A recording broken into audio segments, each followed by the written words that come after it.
Welcome back. Today I'll be going over Ginger Alden's book, Elvis and Ginger. We'll be doing chapter 5, part 2. If you missed part 1, it's on my channel, so you just take a look. Ginger says Jackie Kahaney did a wonderful job warming up the crowd before Elvis's concert. She says she was very excited for the show to start, saying, quote, I wasn't just going to watch Elvis the performer tonight, but a man who made me feel special and was beginning to stir feelings in me. I really wanted to see Elvis do well. The lights dimmed and the musicians walked on stage and took their places.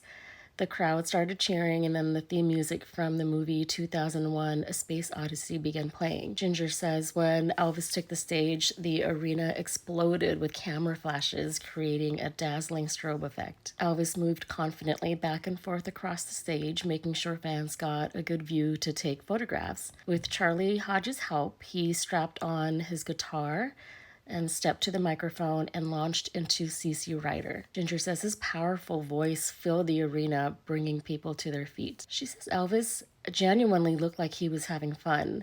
He was joking with the audience, his band, and backup singers. Charlie Hodge stayed close by, harmonizing, handing Elvis water, and replacing the scarves Elvis tossed to fans. She says the fans would frantically scramble for the scarves, making her worry someone might get hurt. Ginger was captivated by Elvis's performance until over an hour later when the band began playing Can't Help Falling in Love.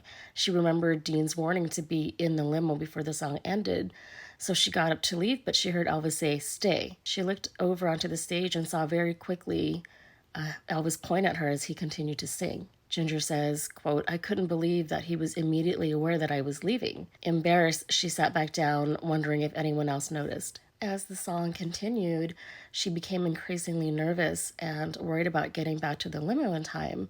She also didn't want Elvis to think she didn't want to hear his closing number or that she didn't appreciate all that he did to get her there. Ginger says when she saw him walking to the opposite side of the stage, she jumped up and ran to the car. Ginger says she was escorted to a running limousine waiting at the bottom of an underground ramp.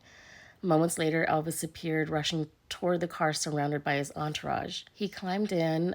She says he was sweaty and he had a towel around his neck. And he was quickly followed by his bodyguards, also Dr. Nick, Joe Esposito, and several others. And the limo began to drive off. Elvis wiped his face with a towel as people congratulated him on a good show. And Ginger told him, you were wonderful. Elvis asked her if she saw the very end of the show, and she told him no.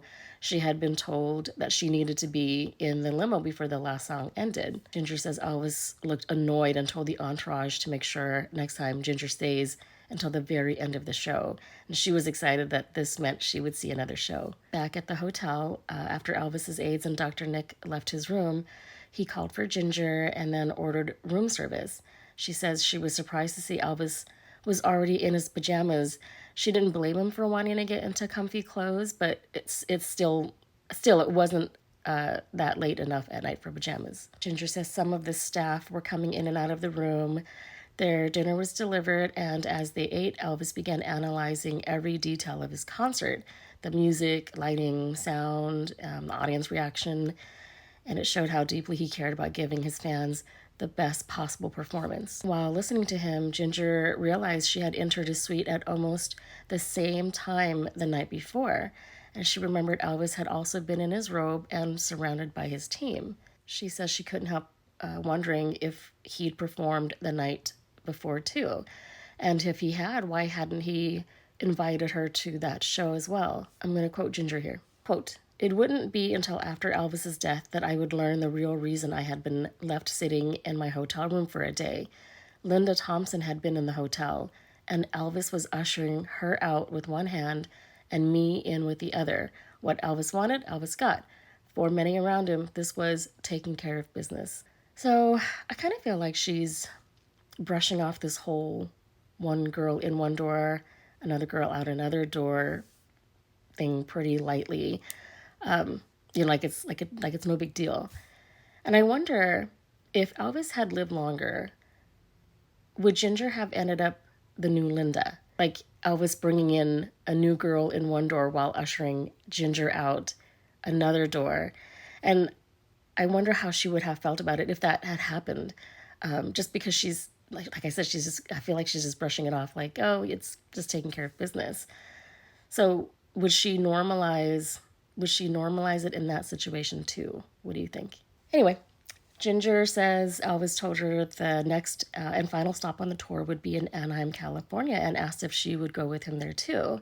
She said yes, and afterward, Elvis picked out a book to read. Ginger says, quote, after entertaining thousands of his fans, he seemed to need a way to focus his thoughts and turn everything off, a feat I imagine couldn't be easy, especially for a man who loved performing as much as Elvis did. She says they read for a long time and she began to get sleepy. Around dawn, an aide came in and left a small yellow packet on Elvis's nightstand. She says Elvis swallowed the contents of the packet with some water. When she asked him, what's that for?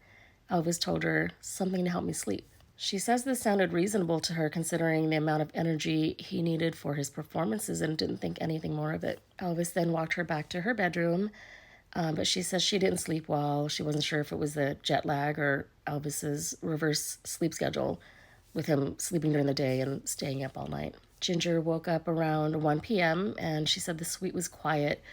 She was hungry and figured Elvis was still sleeping, so she ordered room service. Ginger says as she ate, she reflected on the whirlwind world she had entered.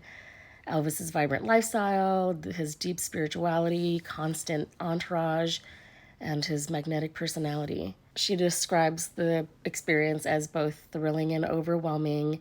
She says, quote, I didn't yet think of myself as the one, though Elvis seemed to be doing his best to make me feel like I was special to him. If he wanted our relationship to go further, I decided I was ready. At 4 p.m., she heard a knock on the door. She opened it to find Elvis standing there once again in his pajamas and robe. He told her he was going to order food for both of them, and when she told him she had already eaten, he seemed bothered and told her from now on they eat together. Ginger apologized, not realizing how important that was to Elvis, but she was happy to hear him say from now on, which she said indicated as a sign that Elvis saw a future together with her. As a side note, Ginger says from then on, when their meals were delivered and she wasn't in the room with Elvis, he would knock on her door and he'd lead her by hand to the coffee table or his bed where they'd dine. So Elvis ordered his food and she sat with him while he ate. He told her the next stop would be Vegas for his residency. He'd be there for 10 days, and he asked her if she wanted to join him. Ginger wanted to go, but she was concerned about her limited wardrobe she hadn't packed for a 10-day trip, and she was worried about not showing up for her job for 10 days. At this point, members of the entourage began making their way into the room. Ginger excused herself and called her parents to let them know she wouldn't be home for a while. Her mom told Ginger her grandfather expressed some concerns about Ginger traveling alone with Elvis and whether it was, quote, proper. He said, tell Elvis she's my girl. Ginger says she understood her grandfather's concern. He was old school that way. She had her own concerns about falling in love, only to get hurt in the end. But she says Elvis was pulling her closer and closer every day. She asked her mom to call the dress shop and let them know what was going on with her. She was worried about not having a job when she got back, but her main focus at that moment was only on being with Elvis. Ginger says they packed up and were headed to the airport to head to Anaheim. On the ride there, she says Elvis did what she realized was a habit for him. He would prop his right foot on top of his left knee and nervously shake it. So in Lisa Marie's audiobook, she explains that she does this too. It's not written in the book. She talks about it in one of the audio tapes included with the audiobook. Anyway, Ginger says she noticed Elvis hadn't changed out of his pajamas, but only put on his navy jumpsuit over his pajamas. She could see his pajama bottom sticking out of the jumpsuit leg. They boarded the Lisa Marie, which Ginger says she didn't even know existed. Elvis told her, quote, the first time I showed it to my daughter Lisa, she just yawned, and he grinned. She met the pilot named Captain Elwood David, which she thought was neat because her father's middle name was Elwood. Ginger followed Elvis to the back of the plane where his bedroom was while the others stayed out front. When the plane landed, some of Elvis's staff helped him get ready in the bedroom for the concert that evening. She was again sat on stage, and this time she made sure to stay until the very end of the show. Ginger says at the end of the show, Elvis did some impressive karate moves, which he ended in a crouched, low stance. She says he looked over and smiled at her. When the show was over, they got into a limousine and headed back to the Lisa Marie. On board, Ginger watched as Al Strada left the bedroom carrying Elvis's boots and stage suit, and the door was left slightly open. Through the gap, she saw Elvis partly dressed in a navy jumpsuit, and watched while Dean hurried to zip it up and put on his socks. When Elvis noticed her watching, he gestured for her to come in. As she approached, she spotted the zipper tag flipped up and playfully flicked it down with her finger. Elvis grabbed her wrist and said, "Don't do that again. I've been trained to guard against sudden moves." She was stunned until he smiled and she realized he was playing around. Elvis picked up the book of numbers and they read about the importance of colors. She learned people should wear certain colors and carry around certain stones based on their numbers. Speaking of colors, Elvis told her Vernon had told him about a story from the day Elvis was born. Quote, "While my mama was in labor, my daddy went outside our home to get water from the well. When Daddy turned around, he noticed a blue light above our house. Daddy rushed back in and found out my brother Jesse was stillborn. Then I was born." She says Elvis spoke about the mysterious blue light with deep reverence, viewing it as a divine sign symbolizing his connection with God and the direction of his life.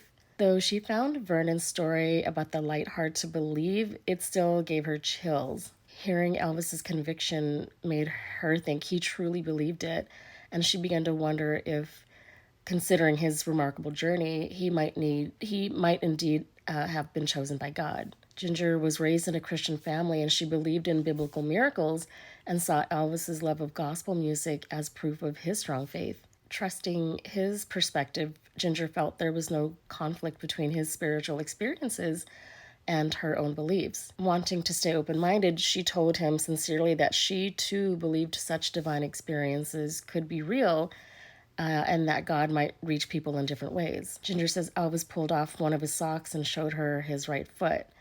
She says, quote, "His second and third toes were joined together at the bottom, a physical attribute he called twin toes." Elvis said to her, "I think being a twin was the cause of it," and she left. Elvis then told her he felt as if he had known her a long time, and when he first saw her, sirens went off in his head.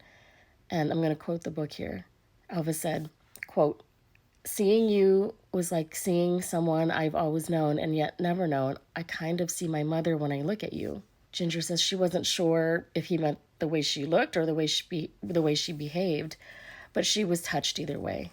She thought to herself that she too felt like they had known each other much longer than they really did. When Elvis told her he needed to talk business with some of the guys, she walked out to the front of the plane. The passengers were engaged in conversations and playing cards. The women on the plane were wearing TLC necklaces, which stood for tender, loving care. Ginger says she introduced herself to a few people and tried to join their conversations in an attempt to get to know the people who surrounded Elvis. That's it for Chapter 5. Stay tuned for Chapter 6. This is where Ginger discusses the first time Elvis brought up being engaged to her.